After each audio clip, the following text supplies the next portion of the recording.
지금부터는 사용자 조사에 대한 내용을 설명드리도록 하겠습니다. 앞서 설명드렸던 사용자들의 문제점들을 보다 면밀하게 파악할 수 있고 그것들을 위해서 어떤 조사 방법을 실시하고 계획해야 될지 이야기 나눠보도록 하겠습니다. 사용자 조사란 것은 왜 필요할까요? 자, 이 그림을 보면요. 여기 개발자가 있고 테스터, 개발자인 또 다른 테스터가 있고요. 그러니까 스스로 만들었으니까 별 문제 없이 건너요. 근데 클라이언트, 즉 사용자들은 여지없이 문제가 있으면 바로 그 문제를 마주하게 됩니다.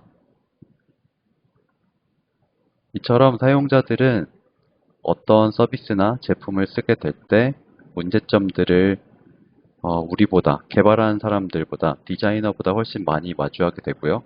그것들에 대한 좋은 의견을 줄 수 있는 사람들이 사용자들입니다. 이 사용자들의 의견을 알기 위해서 그 리뷰 글들을 분석해 보자고 했었어요.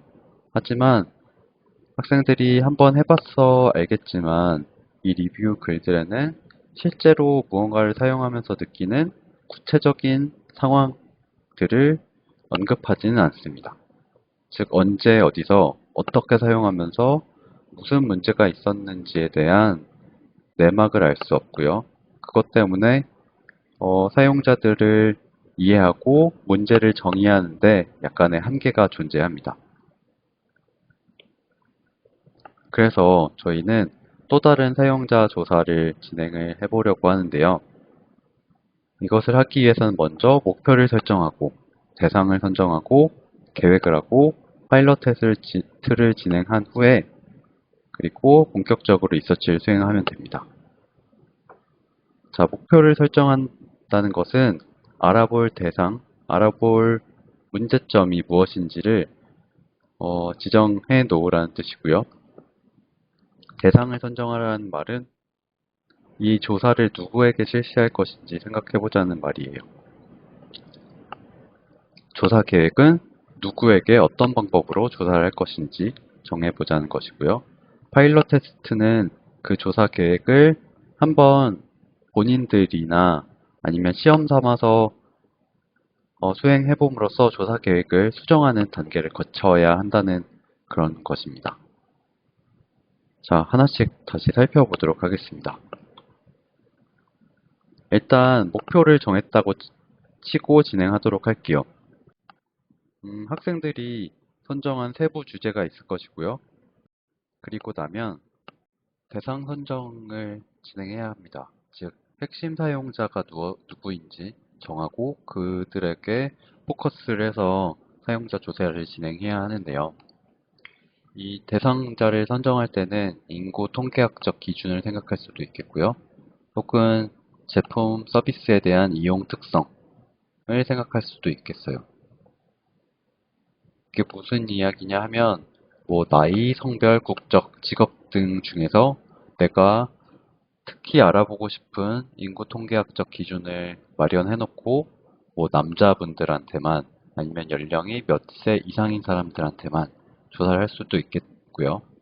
혹은 사용 빈도가 높거나 혹은 매우 적은 사람들을 대상으로 할 수도 있겠죠. 마지막으로는 특정 주제와 관련된 콘텍스트를 정해놓고 그것과 관련된 사용자들만 만나볼 수도 있습니다. 자, 직방이란 서비스가 있는데요. 이것을 사용한 사용자들은 부동산 업체도 있겠고 원룸을 원하는 사람 그리고 방이 2개 이상 필요한 사람도 있을 거예요.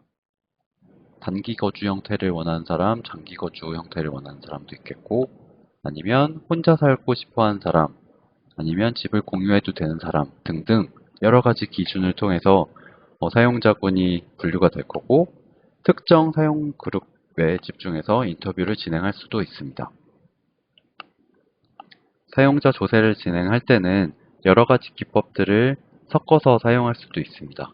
뭐 인터뷰, 인덱스 인터뷰, 그룹 인터뷰, 사용자 테스트, 뭐 시선 추적, 관찰, 설문 같은 것들 중에서 원하는 것을 선택해서 사용하면 됩니다. 사용자 조사, 기법 중에서 가장 일반적으로 많이 쓰이는 게 인터뷰일 거예요.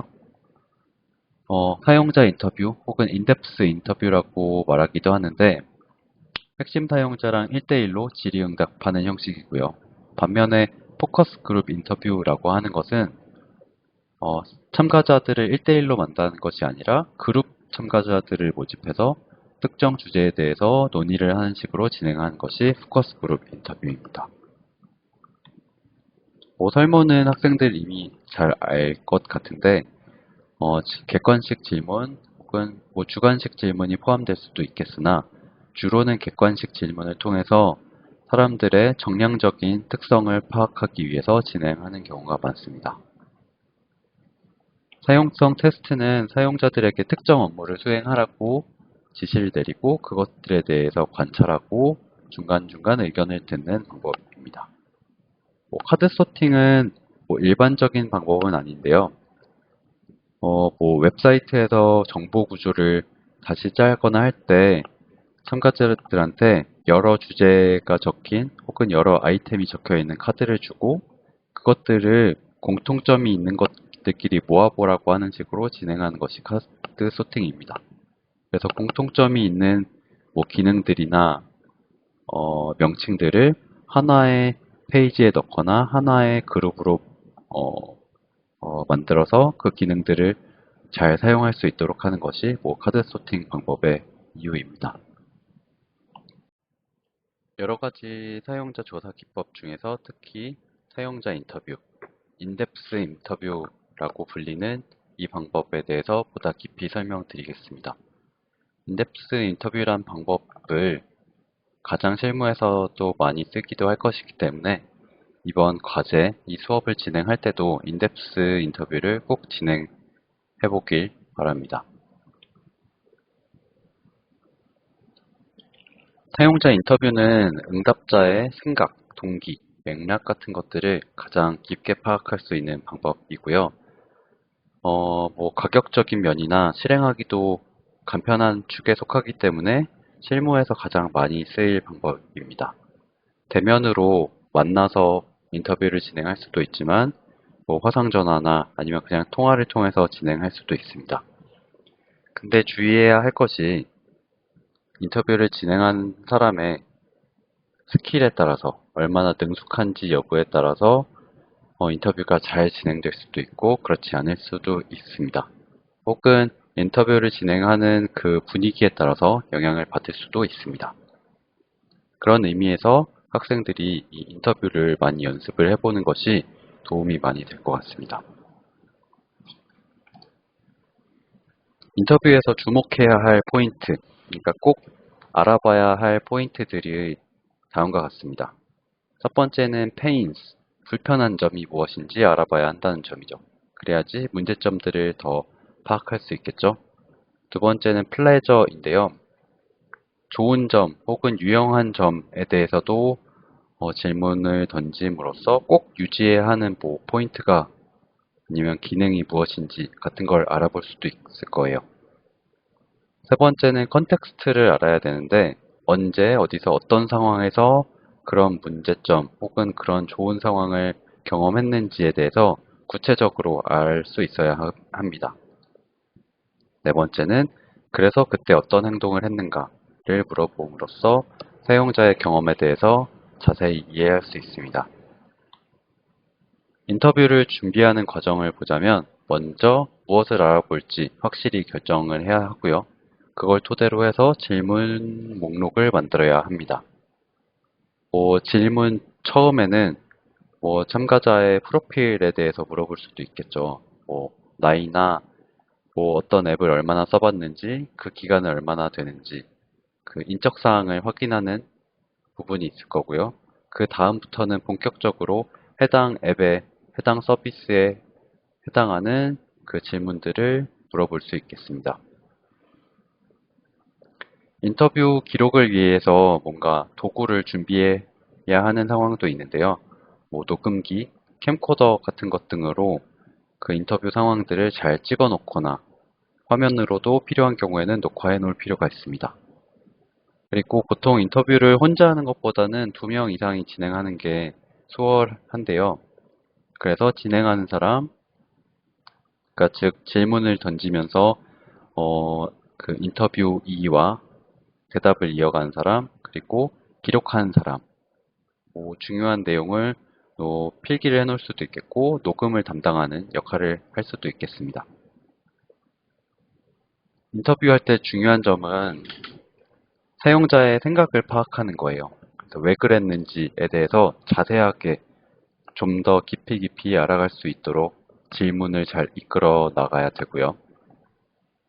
단답형 대답을 원하는 게 아니라 그 이유나 구체적인 상황을 알아보고자 하는 것이기 때문에 질문을 던질 때도 단답형으로 대답이 나올 것 같은 질문의 형태는 기피해야 합니다. 전체 인터뷰 시간은 길지 않게 보통 30분에서 1시간 이내로 종료될 수 있도록 준비를 해야 할 것이고요. 팀원들과 모의 인터뷰를 한번 진행해 봄으로써 불분명한 질문이나 좀 쓸데없는 것 같은 질문들은 개선하거나 삭제하는 것도 괜찮습니다. 질문을 구성할 때 특히 주의해야 할 점이 있어요. 첫 번째는 질문 자체가 대답을 유도하는 경우는 바람직하지 않습니다. 예를 들어서 어떤 기능이 문제가 있다고 느낀 적은 없나요? 라고 질문을 한다면 이 질문의 그 방향성이 이미 그 기능이 부정적일 거라는 것을 내포하고 있기 때문에 그런 영향을 줄 수 있는 리딩 퀘스천은 적합하지 않습니다. 다음은 모호한 질문은 피해야 하는데요. 인터뷰를 진행하는 본인이 생각해봐도 애매모호한 질문이 있다면 그것은 누가 대답하기도 어려운 질문일 거예요. 모호하게 삼성 제품은 어떤 것 같아요? 학교 생활 요즘에 어때요? 라고 질문을 하는 것이 구체적인 상황을 알고 싶어서 물어본 게 아니기 때문에 이것보다는 아래에 있는 것처럼 구체적인 대답을 얻을 수 있는 질문을 던져야 합니다. 음악을 언제 들으시나요? 도 좋긴 하지만 그것보다는 가장 최근에 스트리밍 서비스로 음악을 들은 게 언제였나요? 처럼 보다 구체적으로 질문을 던지면 대답하는 분들도 구체적인 대답을 해줄 것이기 때문에 질문을 모호하지 않게 구성하도록 해야 합니다. 인터뷰 질문을 구성을 할 때는 이렇게 엑셀 파일 같은데 표로 질문을 준비해 놓는 것이 좋은데요. 꼭 물어봐야 할 것 같은 질문들을 쭉 나열해 놓은 다음에 공통점이 있는 것들끼리 묶어 놓고 다시 정리를 해서 이렇게 표처럼 정리를 해 놓는 것이 좋습니다. 이렇게 해야지만 질문을 할 때 빠뜨리는 주제가 없고 모든 내용에 대해서 포괄적으로 질문을 해 나갈 수 있습니다. 그래서 표로 꼭 이 질문 내용을 정리해 보길 바랍니다. 인터뷰를 진행할 때는 때때로 그 피험자들의 허가를 얻어야 되는 경우도 있는데요. 인터뷰 같은 경우는 그렇게 심각한 건 아니지만 어떤 실험을 하는 경우, 그 사람의 중요한 정보를 가져가야 되는 경우 등등에 대해서는 IRB라는 것을 거쳐서 이 인터뷰 내용에 대해서 허락을 맡아야 되는 경우도 있습니다. 저희가 하는 수준에서 어떤 서비스에 대한 의견을 얻는 것 정도는 그렇게 IRB를 거쳐야 되는 정도는 아닐 것 같고요.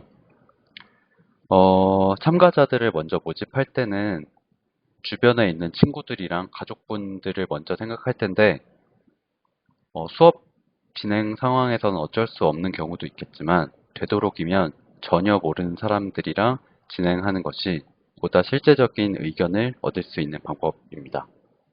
아무래도 친구들이나 가족들한테 어떤 의견을 물어보면은 더 거칠게 진실된 의견을 말하지 않고 더 착하게 이야기할 수도 있겠고요. 그런 이유 때문에 친구, 가족은 되도록 피하는 게 좋겠고요. 참가자들 모집을 미리 해놓고 인터뷰 장비들, 질문지, 인터뷰 기록 장비, 혹은 참가자들한테 다과를 준비해줘야 되는 경우는 다과 같은 것도 준비해 주어야 합니다. 그리고 진행하는 과정에 있어서 참가자들한테 인터뷰 목적이 무엇이고 어떤 것을 기록할 것이며 그 기록된 내용은 어떻게 사용되고 폐기가 될 것인지도 설명을 잘 드려야지 인터뷰를 진행하는 데 도움이 됩니다.